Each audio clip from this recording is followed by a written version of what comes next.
Bien, vamos a ver por ahí. Entonces, el arte románico no debe confundirse con el arte romano ni con el románico, prerrománico. El prerrománico es todo lo que sucede desde la caída del Imperio Romano en Occidente hasta el inicio del románico, que es lo que vemos acá. Románico significa a la manera de Roma, y es porque los líderes intentaron copiar el arte de esa cultura.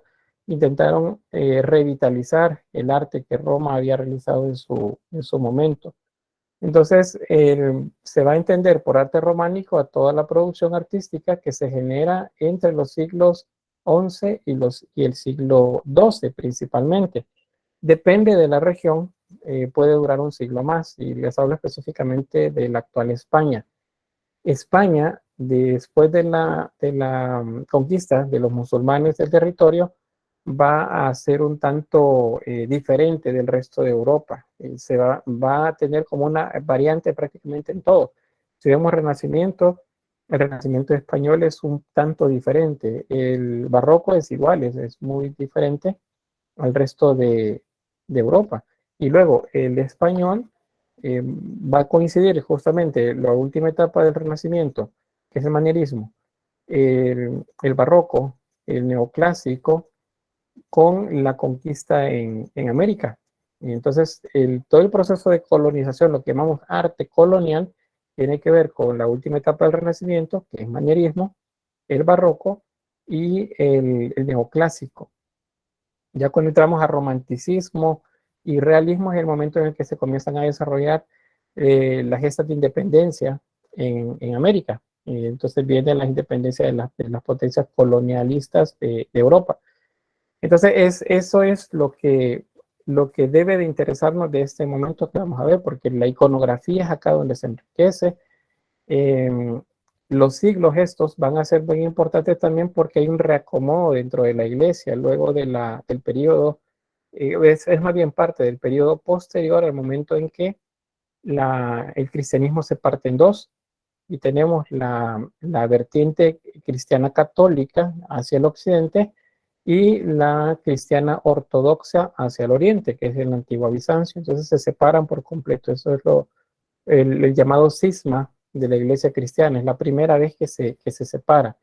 Un par de siglos después, la iglesia católica se va a volver a separar en 3, 4 o 5 vertientes más, y a eso es lo que se le llama la reforma protestante. Son varios disidentes dentro del catolicismo que forman por vertientes. La más famosa es la de Lutero y la de Calvino. Y el cristianismo responde con algo que se llama la contrarreforma, que es lo que da pie justamente al desarrollo del arte barroco.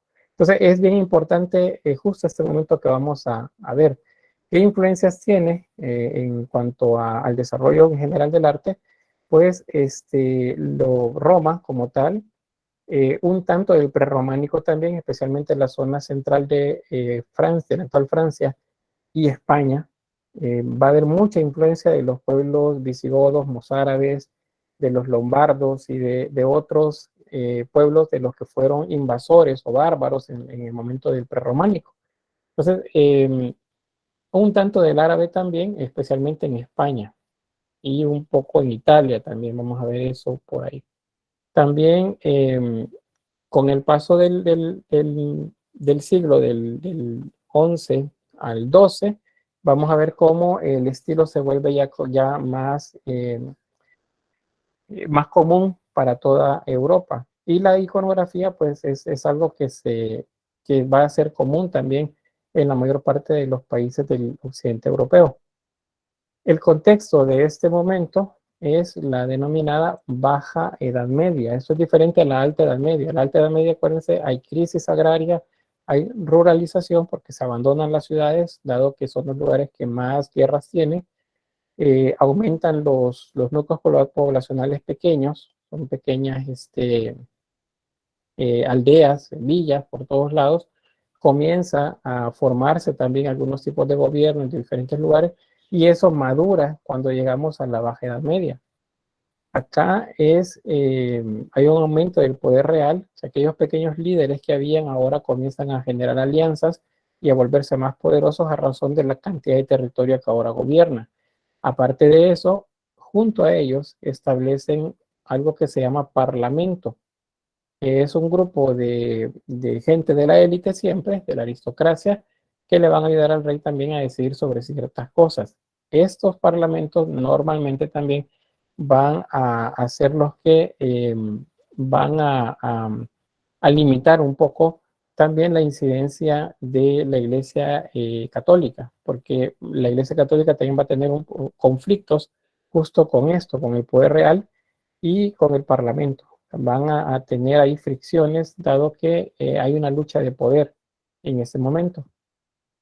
También es un momento para la expansión del cristianismo, ahora que ya hay más dominio de la región occidental. Entonces el cristianismo va a tratar de homogenizar el rito en toda la región, tomando como base lo que dicta el Papa desde la nueva capital del cristianismo católico, que es Roma.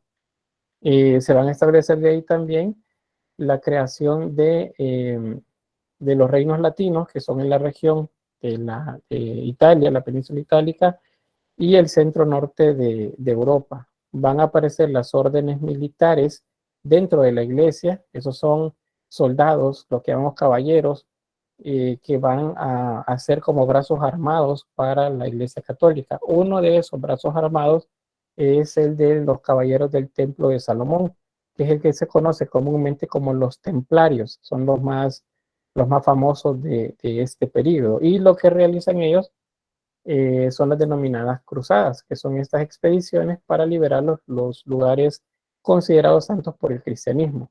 Eso especialmente en la región de Jerusalén y algunos santuarios diseminados también en la zona oriental, que a este punto están bajo dominio de los musulmanes. Los musulmanes han ganado bastante territorio y van cercando cada vez más a Bizancio por la zona occidental. Un par de siglos después, 2 siglos, creo, 3 siglos más de este momento, y van a conquistar Constantinopla. Y ahí termina el periodo bizantino en esa región, y pues inicia la época ya más con el dominio musulmán en toda esa zona. Tenemos también que hay centros de actividad económica, como por ejemplo la aparición de gremios y el desarrollo de ferias. Los gremios son grupos de artesanos, eso es, ceramistas, por ejemplo, carpinteros, los picapedreros, que son los que se encargan de hacer las esculturas, los maestros constructores o maestros de obra, que es que es el término que ocupamos actualmente para hablar de los albañiles. En este momento es el nombre para este grupo de artesanos, y es que eran los encargados de la construcción de los edificios. No hay arquitectos como tal, porque la arquitectura aparece hasta el Renacimiento. Digo, arquitectura como un oficio, como tal. Pero sí, las aplicaciones de los conocimientos arquitectónicos las hacen este grupo de constructores, de los maestros de obra. Entonces, cuando aparecen gremios, lo que va a suceder es que los artesanos se van a juntar, y una vez unidos, los artesanos, por ejemplo, de una ciudad, van a establecer reglas y van a compartir información. Eso los vuelve más hábiles también, y por eso es que mejora también el desarrollo de las artes. Luego, las ferias, estas son fiestas prácticamente que se realizan en las ciudades que van creciendo, porque ahora lo que determina el desarrollo arquitectónico de este momento es el aparecimiento de pequeñas ciudades que van creciendo. Estas ciudades son centros de comercio. En la época de las villas, como la mayoría de territorio en el que vivía la gente, pues va desapareciendo. Alrededor de estas nuevas ciudades, lo que vamos a ir viendo son los feudos, que es en donde la gente eh, pudiente, que el rey le da poder, le da una autoridad sobre un territorio y prácticamente la pertenencia de todo lo que está ahí, incluyendo las personas que lo habitan. Por aquí me preguntan qué tipo de comercio existía. Pues el comercio de especias, de sal, de alimentos, el de, ¿cómo esto? De textiles, eso es lo que más se mueve por acá. Y es lo que hace también que se comparta conocimiento por parte de los artesanos, porque vienen artesanos de muchos lugares, especialmente de Oriente. Esos artesanos que vienen del Oriente traen ideas, por ejemplo, bizantinas, de la región de la antigua Persia, que es la región de Mesopotamia, o de la India. Entonces, por eso algunos elementos iconográficos de esa zona van a ir apareciendo también acá. Estos centros que les mencionaba, estas ciudades que van a ir creciendo y crecen rápido y un tanto desordenado, eso se llaman burgos. Ese es el nombre de estas ciudades, son los burgos. Y van a ser también el lugar en donde van a aparecer una nueva clase de personaje dentro de toda la sociedad, y es el señor burgués.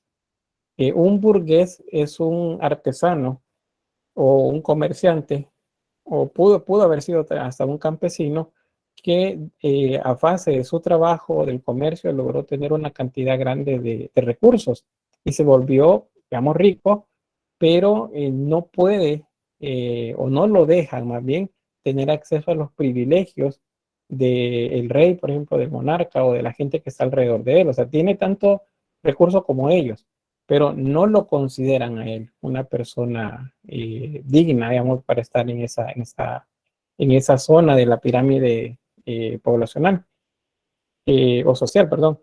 Es porque todavía se mantiene el sistema de castas, pero eso ya se lo explico luego con el diagrama. Solamente mencionarles eso, que el señor burgués es el principal o uno de los principales actores en los burgos, en esas ciudades. Es una época también, perdón, de actividad cultural y artística. Nacen las universidades y se construyen catedrales, que son los edificios grandes que predominan esas ciudades.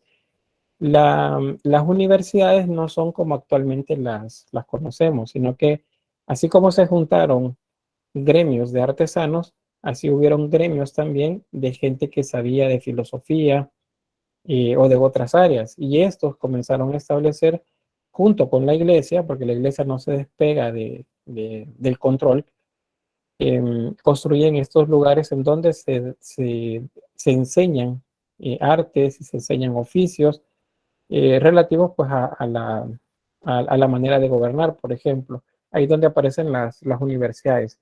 No es que se establece un campus donde hay edificios para que la gente vaya a estudiar, sino que las universidades prácticamente son los maestros y los alumnos. Y si eso lo hacen en un palacio, si se reúnen en una casa, si se reúnen en diversos lugares, pues ahí es donde está la universidad. O sea, todavía no hay un espacio específico para ello, pero ya existe. Eso también nos hace replantearnos la idea si realmente la Edad Media fue un retroceso para la ciencia y el arte, porque más bien fue que frenó y se hizo lento el crecimiento científico, porque la iglesia lo controló y solamente avanzó aquello que justificaba la parte religiosa. Pero el conocimiento estuvo ahí. De hecho, van a aparecer acá, dentro, a la par de las catedrales, los conventos, por ejemplo. Y en los conventos, pues quienes viven son monjes y algunos también monjas, y ellos son los encargados de la construcción del conocimiento a partir de multiplicar libros que existían sobre filosofía, sobre diversas artes, eh, los copian y luego eso los mandan a otros lugares donde necesitan libros para que la gente se eduque. Entonces, es un momento en el que los monasterios se convierten casi que en bibliotecas. Y más de alguna película seguramente habrán visto ustedes en la que dentro de los monasterios hay grandes bibliotecas y hay gente que se dedica a copiar libros. Luego, una de las consecuencias también de, del desarrollo que vemos entre el siglo XI, por ejemplo, y al siglo XII y siglo XIII, a mitad del siglo XIII, una de las consecuencias es que el desorden en las construcciones la sobrepoblación de estos lugares, la insalubridad con la que se manejan va a provocar que vengan brotes de pestes, especialmente las que se mueven con los comerciantes venidos desde el oriente. Las pulgas, por ejemplo, que transmiten una enfermedad, y la proliferación de las pulgas a raíz de la proliferación de ratas también. Y así van a aparecer la peste negra, como se le dice, y otras más que van a diezmar la población de Europa. ¿Pero por qué? Pues porque las ciudades crecen, pero no hay salubridad para ellas. Es como que les diga, mira, todas los burgos tenían ríos cerca. En algunos casos los ríos pasaban en medio de la ciudad, del burgo. Entonces, si la gente necesitaba agua limpia para uso de la casa, entonces iba al río o tenía una ventana que daba hacia el río, quienes vivían en la orilla, y ahí sacaban con balde agua y la utilizaban. Pero el agua sucia iba parado otra vez al mismo río. Entonces lo que estaban utilizando era agua contaminada. Que si lo habían baños para que la gente fuera, sí había, pero toda la suciedad de los baños iba a parar al río y del río tomaban agua luego para los quehaceres domésticos. Entonces, no es una buena época en cuanto a lo que a salubridad se refiere. Y de ahí vienen los brotes de peste. Eso hace que la población se debilite y ya en esta etapa, en el siglo XIII, siglo XIV, va a haber un debilitamiento de la población y una reducción poblacional. Va a bajar bastante la cantidad de habitantes en la región de Europa occidental, perdón. Y como consecuencia, bueno, el descenso demográfico y luego una crisis en valores. Y eso es una nueva religiosidad. ¿Y eso por qué? Bueno, el cambio del siglo X al siglo XI, que estamos hablando del año 900 al año 1000, trae consigo algo que se llama milenarismo, que luego les voy a mostrar ahí despacio en la diapositiva. Pero eso hace que la gente, o más bien que la iglesia, coaccione a la gente para que crea en algo y que les obedezca y que les entregue también sus saberes. Pero eso que la iglesia decía que iba a pasar no sucede. Entonces, al cabo de un siglo, la gente está desencantada con la iglesia y no creen en lo que dice. Entonces, la iglesia tiene que buscar una manera de poder redireccionarse, corregir.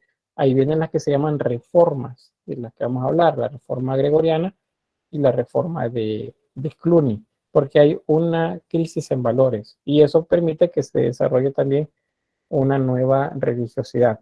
Hay crisis dentro de la iglesia, dentro de la estructura como tal, donde está el papa, los obispos, sacerdotes, monjes, monjas, pero también hay crisis en la población, que es la creyente, a la que le han dicho que ciertas cosas van a suceder, pero que a lo largo del tiempo pues no sucede. Claudia dice que ya se utilizaban los tintes de añil. El añil, no. El añil no tengo entendido que lo utilizaran. Pero sí otros tintes más, especialmente los traídos desde el oriente, desde la zona de la que es donde se importaban bastantes textiles. Pero habían otros taninos, que son estos tintes extraídos de medios naturales, que los utilizaban también para colorear. Igual los que le llaman mordientes, que son los que utilizan para fijar los tintes en las telas. Pero sí había de eso por acá. Otro de los aspectos que se desarrolla son las denominadas lenguas romances. Y las lenguas romances están referidas a que luego del prerrománico, Europa se va a sectorizar y van a aparecer los reinos. Esos reinos que eran aquellos líderes que fueron haciendo alianzas con sus vecinos terminan convirtiéndose en reinos, algunos grandes, unos pequeños, pero eso cerca, por así decirlo, o limita la movilidad de las personas. Entonces, el latín vulgar, el serbo vulgaris o el latín nobilis, el de la nobleza romana, que estaba en todo el territorio durante el periodo prerrománico, se va a mezclar con las lenguas de los pueblos invasores. Y la mezcla de esos, ahora un tanto, digamos, más controlada en diversos lugares, entonces va a generar el aparecimiento de las que se llaman lenguas romances. Romance significa que se desarrollan durante el periodo románico, no tiene que ver con otra cosa, sino que se desarrollan durante el periodo románico, por eso se le llama lenguas romances. Entonces vamos a ver, dependiendo de la zona, así habrá una lengua diferente. Eso divide un poco a la iglesia también, y es donde la reforma del Papa Gregorio Magno, él busca uniformar al menos el desarrollo de las misas a través de una liturgia que sea igual para toda esta zona de Europa. La sede, acuérdense ahora, de la capital del cristianismo católico ahora es Roma.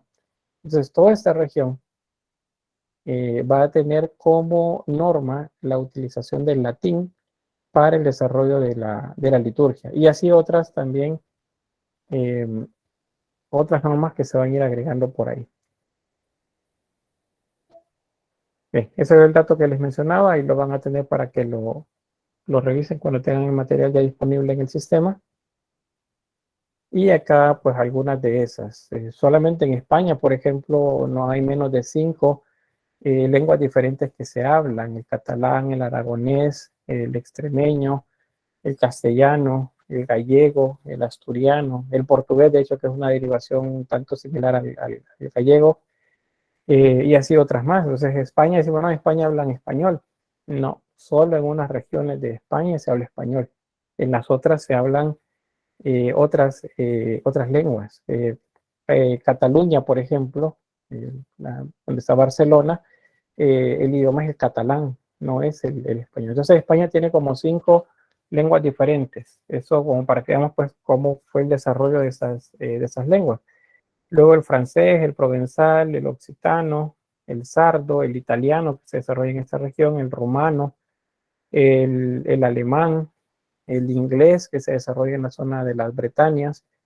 Pues todo eso vamos a verlo acá. Es el momento en el que aparecen estas lenguas. De acá en adelante, eso va también a limitar un poco el desarrollo de una uniformidad en todo el territorio. O sea, aquellos que hablan la misma lengua se van a sentir más identificados con su grupo, y esos son los que van a tender a formar los reinos ya más consolidados. Un ejemplo de esta época es el Cantar del Mío Cid. ¿Ya han oído hablar de él? ¿O alguien lo haya leído?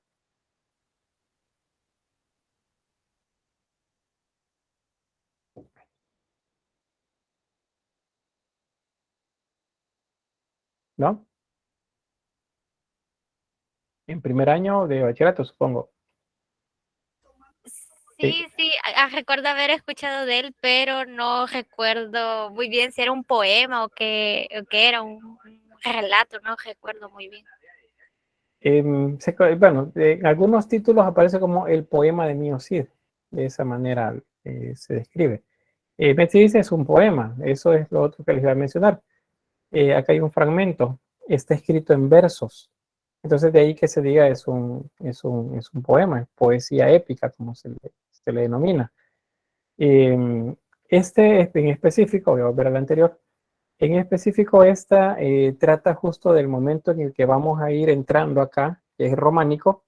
En España el románico es el momento en el que los reinos del norte, donde veíamos Asturias, si recuerdan, el arte asturiano, esos reinos de la región, junto con Aragón, Castilla, León, Cataluña, todos se van a ir uniendo y van poco a poco a comenzar a ganar territorio a los musulmanes, los van a ir empujando más hacia el sur, con el afán de expulsarlos. Entonces, lo que relata el poema de Mío Cid o el cantar del Mío Cid es las batallas que hace Ruy Díaz de Vivar, el llamado Mío Cid campeador, en contra de los ejércitos de los musulmanes o de los moros, como se les conoce también. Entonces es una época para España de luchas, de conflicto y de reconquista por parte de la Iglesia cristiana católica, porque es la que se va a ir estableciendo en toda esta región. Entonces por ahí parte del texto, por si no lo han leído, pues sería interesante que leyeran al menos un par de páginas. Acá está escrito pues en la lengua en la lengua nativa en la que fue escrita, y es más fácil de esta manera percibir el, el, la rima en los versos. Ahora, ¿por qué es un poema? ¿Por qué se dice que es un cantar? Porque era estos textos, que por cierto, nadie sabe quién fue el autor, es anónimo, puesto que no quedó registro de quién fue el que le escribió.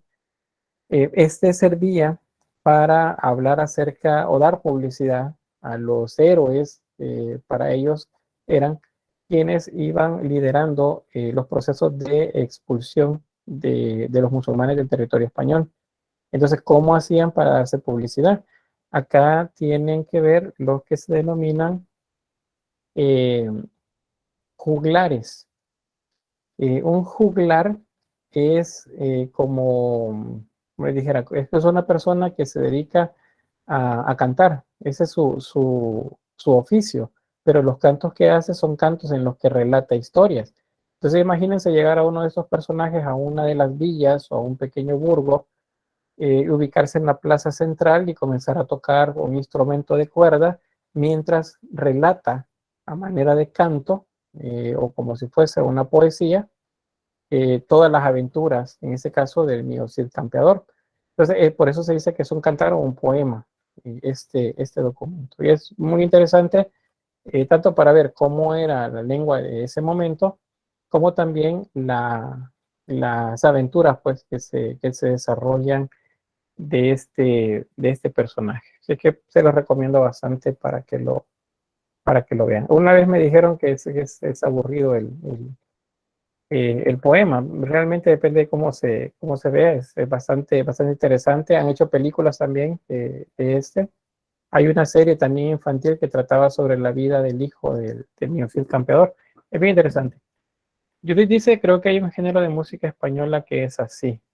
Pues no tengo conocimiento de ese, pero podría ser, que es donde se cantan, se relatan. En América, en América actual y específicamente en México, sería casi como que diríamos los corridos, que son historias de personas o de funcionarios a quienes se les canta, pues se cuenta su historia. En este caso no era de esa manera, pero pues tenía que ver con la manera como se publicitaban ellos.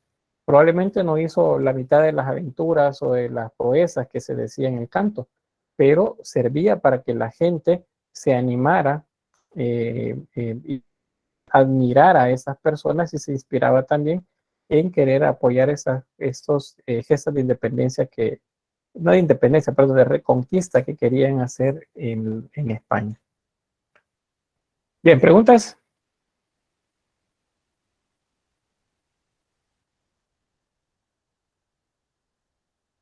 ¿No? Bueno, avanzamos. Sobre la sociedad, pues acá el modelo sigue siendo como lo vimos anteriormente, está bien jerarquizado a través de la sociedad estamental.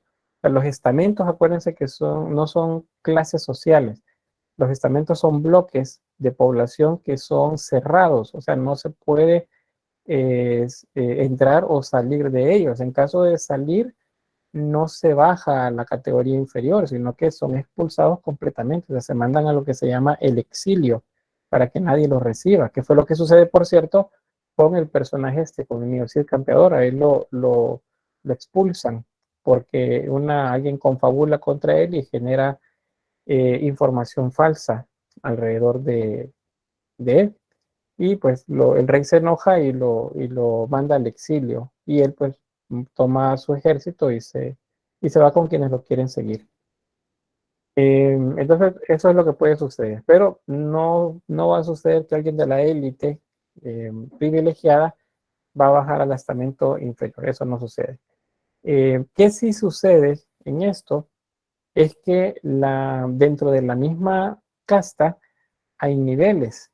Y esos niveles sí son fáciles no, bueno, tal vez no fáciles, pero al menos es más probable que exista movilidad. O sea, alguien que es, por ejemplo, un esclavo o alguien que trabaja por jornal puede llegar a tener un territorio, una pequeña porción de terreno en la que pues él trabaje su propia tierra y el producto sea para él.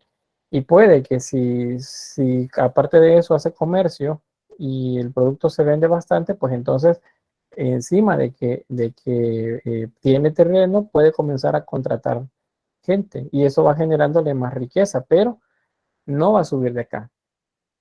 A lo más que puede aspirar es a convertirse en un señor burgués, pero el señor burgués siempre va a estar en la casta de los no privilegiados, aunque tuviese el mismo poder que el rey o que un obispo, por ejemplo, en cuanto a haberes y en cuanto a manera de dominio sobre las personas. Eso sí va a suceder. Puede que aparezca por acá, tenga el mismo poder, pero no lo van a reconocer como autoridad privilegiada. Eso nada más se guarda para el rey en el escaño superior, el papa en el escaño inferior y los grandes señores, son la familia del rey, por ejemplo, y luego abajo de ellos los caballeros, que son tanto las órdenes militares al servicio de la iglesia, como los ejércitos al servicio de la monarquía. Eso va a estar por acá. Los monjes también se consideran de esta casta. Sin embargo, algunas órdenes monásticas, como por ejemplo la franciscana, ellos van a preferir vivir acá, junto con los no privilegiados.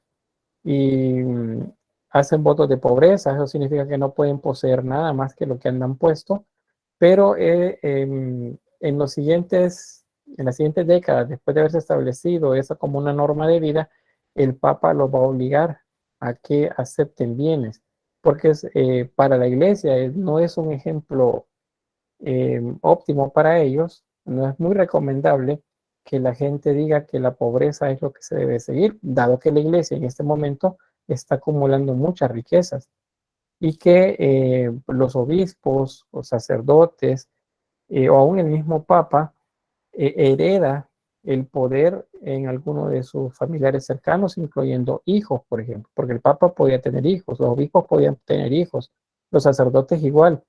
Eso está acá. Va a cambiar en el periodo románico, pero a ese punto, cuando lo comenzamos, es una de las cosas que se pueden ver, que dentro de la iglesia, pues no existe el celibato, no existe la prohibición para los religiosos de tener hijos. Y los herederos de la iglesia, de la parroquia y de esto que se ve también casi como que fuera un feudo, pues pasan a la siguiente generación. Pero va a cambiar. Yo luego les explico ahí dónde es que vamos a ver ese cambio y qué es lo que lo motiva y cuál es la consecuencia. Los estamentos entonces principales, nobleza y clero, que esos están dentro del escaño principal, y el estado llano, que ahí es donde vemos campesinos, comerciantes y hasta los burgueses también. La nobleza y el clero se dedican más a la contemplación, a la oración, a la revisión de artículos, más que serían, como en el caso de la iglesia, los libros, estos artículos, el cuidado de los libros, la copia de los libros también. Hay mucho trabajo para los copistas y en el caso de la nobleza, la administración de los bienes civiles. Eso es cómo administraban los feudos. Y bueno, acá campesinos y burgueses en las ciudades. Les repito, el burgués, aunque suene como que tiene privilegios, no los tiene. Puede tener poder económico, puede tener poder de incidencia en la misma casta donde está él, pero no lo va a reconocer ni el clero ni el estado llano. No lo reconoce. Lo consideran siempre de un escaño inferior. Este sería el modelo de un burgo. El burgo, acuérdense, es la ciudad. Es un espacio amurallado con entradas controladas para saber pues, quién quiere ingresar y qué es lo que quiere ingresar a este lugar. Van a tener un castillo que es donde vive la nobleza, van a tener torres de vigilancia alrededor de la muralla y va a existir una catedral para ese burgo y también para la gente de los alrededores, que es donde están los campos utilizados como feudos. Y los señores feudales también que viven no necesariamente en un burgo, sino que pueden vivir afuera. En las películas medievales, por cierto, o ambientadas en la época medieval, siempre vamos a ver puentes levadizos, vamos a ver estas como compuertas que se activaban con poleas para elevarse, unas paredes, o digo, puertas muy pesadas, y siempre todo pensando en la protección, porque todavía persisten algunos grupos que saquean las ciudades o los burgos. Entonces, se protegen. Por eso tiene torres de vigilancia, por eso tiene muralla, por eso tiene una puerta de control para saber quién entra y quién sale. Las catedrales se van a convertir en símbolo de los burgos también, es un símbolo de poder para la iglesia. Y ya vamos a ver ahí un par de datos específicos en la arquitectura. Hay varios problemas y dentro de todos los que tiene la Iglesia Católica en este momento van a ser tres los que se pueden resumir. Uno de esos es la llamada problema o, sí, bueno, el problema de la investidura laica. Eso es que bueno, los emperadores o los monarcas van a disputarse con el Papa o con los obispos quién es el que debe elegir a los sucesores, tanto de la iglesia como de el rey. En las sesiones anteriores les mencionaba que la iglesia lo que hacía era, eh, decía, tal persona es la que Dios ha elegido para ser el gobernante y pues le investían poniéndole una corona sobre la cabeza y de esa manera la iglesia era la que decidía quién era el siguiente. Pues así lo hizo durante varios siglos. Pero la monarquía, el rey de repente pensó, bueno, ¿y por qué me tiene que decir a mí quién va a ser mi sucesor? Yo pues, debo elegir a mi sucesor o yo debo garantizar que mis sucesores sean los que yo quiero. Y también el monarca dijo, o el rey dijo, bueno, pero si yo decido quiénes son mis sucesores y quiénes van a ser los señores feudales, por ejemplo, los de la élite gobernante, entonces yo también puedo decir quién va a ser el obispo que voy a tener en mi ciudad. Y entonces comenzaron a hacerlo. En algunos lugares, especialmente en el centro norte de la Europa, que sería Francia, la zona de Alemania, va a suceder que la iglesia hace tratos con la monarquía y esos tratos es el siguiente problema, es la compra o venta de títulos. Entonces, el primer problema es la investidura laica, que es el problema o el estira y encoge entre la monarquía y este, y la iglesia. ¿Quién decide el siguiente sucesor? ¿Quién decide quiénes son los papas? ¿Quién decide quiénes son los reyes? Esa es la primera tensión que tiene. La segunda tiene que ver también con la primera y es la que se denomina simonía. La simonía es la compra o venta de cosas espirituales. El nombre se debe a que, aquí les dejo el texto bíblico, en Hechos de los Apóstoles, capítulo 8, versos 18-24, relata el texto como uno de las personas a las que se acercaban a Pedro, por ejemplo, le dice que le venda la habilidad que tenía de sanar a los enfermos, por ejemplo. Entonces, ese personaje, la tradición lo reconoce como Simón el Mago, ese que pidió que le vendieran la habilidad de sanar a los enfermos, por ejemplo. Entonces, Pedro, bueno, lo niega, ahí bueno, ustedes pueden leer ahí si es que no han leído ya ese pasaje bíblico, pero eso de querer comprar es lo que va a servir como referencia para denominar simonía a la acción de comprar o vender títulos dentro de la iglesia. El rey dice, bueno, yo quiero que mi hijo sea un obispo, porque no va a ser el rey. Mi primer hijo es mi sucesor y mi segundo hijo, el príncipe, pues no va a tener un reino. Entonces, que él se encargue de la catedral, que él sea el obispo. Entonces iba donde el papa y decía, mira, quiero comprar el derecho. Y pues muchos papas accedieron a eso y decían, va, está bien, danos tanto. Y vendían el título. Y ese muchacho pues se iba a convertir en el obispo de determinada ciudad. Ese hijo del rey iba a tener familia, porque no hay restricciones acá para que los clérigos o la gente del clero tenga o no tenga hijos, eso no está restringido, de hecho deberían tener hijos. ¿Qué es lo que se garantizaba acá? Que la siguiente generación, o sea, el heredero de este que es hijo del rey, podía renunciar a ser obispo, por ejemplo, y quedarse con los territorios. Entonces la iglesia perdía territorio. Entonces eso va a suceder por ahí. Eso también tiene que ver con el tercer problema, que es la clerogamia. Entonces acá es venta y compra de títulos.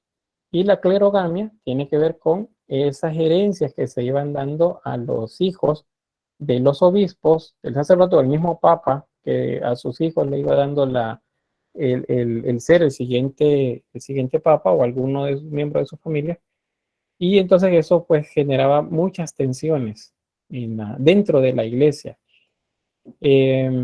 Esto, por cierto, se va a solucionar a través del establecimiento de lo que se llama em, el celibato, que es la prohibición o la regla para los sacerdotes, obispos o cualquiera dedicado a la función religiosa de tener hijos. O sea, no puede casarse, no puede tener hijos. Eso es lo que se estableció a partir de eso. Es parte de la reforma que vamos a ver el día de mañana, que es la reforma gregoriana, que es una de las que establecieron mucho ordenamiento desde el calendario que utilizamos hasta los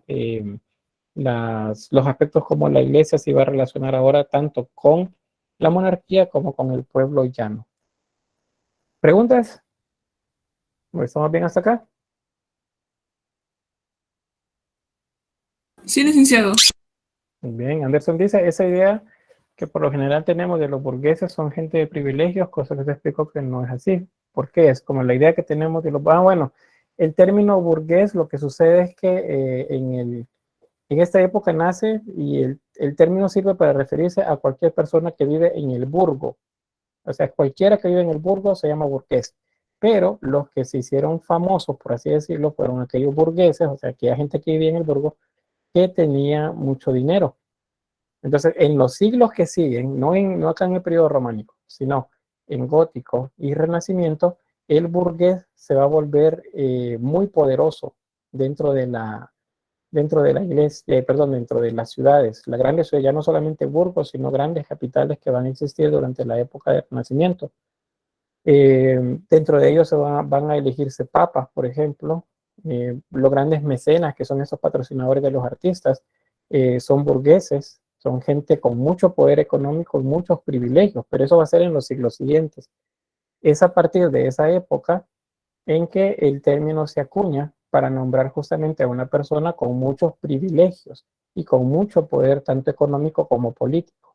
Eso va a pasar acá a América, en la época de la colonia, y para la época de independencia, pues es un término utilizado para denominar aquellas personas con ese tipo de poder.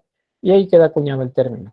Por eso es que lo volvemos a escuchar un poco más con el aparecimiento de las luchas sociales entre los 60 y 70 en El Salvador, luego la guerra civil que termina en el 92 y hablar del burgués, ¿verdad? Y actualmente se sigue utilizando igual, los burgueses, o sea, decir burgués es un tanto, lleva una carga peyorativa, o sea, lleva una cantidad de insulto el decirle burgués a alguien, porque se le está diciendo que es privilegiado, pues que seguramente vive con el trabajo de los demás, que es explotador y un largo, etcétera, etcétera. Bien, yo confundí ese término con aristocracia, decía. No, la aristocracia es diferente. La aristocracia tiene que ver con el rey y con la gente que está alrededor. El burgués no, tiene tanto poder como ellos, pero no tiene autoridad ni tiene privilegios, al menos al finales de la Edad Media. A inicio de la Edad Moderna, que es cuando hablamos de Renacimiento, ahí sí va a tener mucha más incidencia. Va a volverse alguien muy importante, especialmente en Italia, en Florencia, en Milán, en Siena, en Venecia, van a ser muy importantes. Y dentro de ellos van a salir papas también. Bien, ¿algo más? No, voy a detener la grabación acá para que me quede justo hasta aquí el video.